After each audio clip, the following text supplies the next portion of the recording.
Hey guys, so this is the TransTEC Frog 218mm 5-inch drone, and I've had this for a little while. I haven't made the video because this has been out of stock on Banggood, so there's kind of no point in putting a video out and having you guys find out that it's not available for purchase, so I delayed this video for quite a bit. Been flying this around here and there. It's a decent drone. It's not like a super awesome drone, like it's going to blow your socks off in terms of performance. It's got 2205, 2600 kV motors. I think these are something like, they look kind of like Brother Hobby motors perhaps. I'm not exactly sure who makes them. They're unbranded and unlabeled.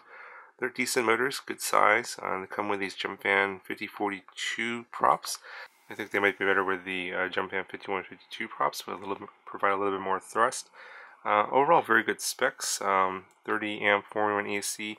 Does come with only an F3 flight controller, and then that flight controller board does come with the video transmitter included on the same board, so that's why you only have a 2-board stack there, and a little bit of space there on top of the stack for the receiver. This is a plug and play, so I just used a FlySky receiver there.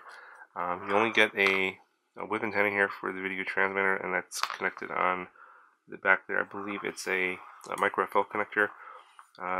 LEDs in the back, and then the FPV camera is going to be your RunCam Swift Mini. So it's a mini size camera, not a micro sized or a full size, and I believe it'll take a full size. You can see there that it's using the adapter for the mini to the full size, so it should take a full size.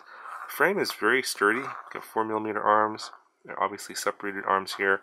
Bottom mounted battery. These aluminum side pieces are 7075 aluminum, very strong. You can put a GoPro on top here and run a strap to this little space here if you want to do that. Overall, very well constructed. The build's very nice. It's very clean. They obviously didn't rush it, and the very sturdy frame can hold up in crashes. You got these little arm bumpers here that protect the edges of the arms so they don't delaminate on crashes into concrete. So I would say this is a good drone for a beginner, someone just starting out, and it's going to be durable. It's going to have decent performance. It's not going to have the best performance, but it's a decent price. It's only $199 right now.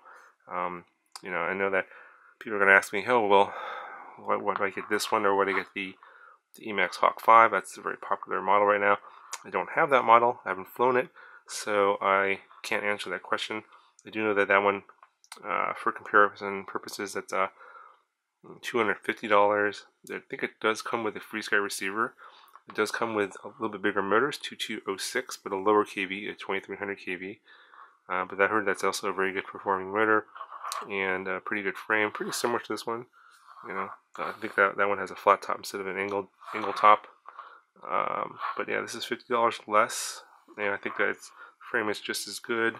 Very good components. I think the motors got a little higher kV but a little bit smaller stator, so performance is going to be a little bit different. So it's going to I think it's going to depend on the props and the battery and all that stuff. But overall, I think I recommend this drone. It's a pretty good model and pretty good price. So go ahead and I'll show you some flight demo footage. If you guys have any questions, let me know, and I'll talk to you guys in the next one.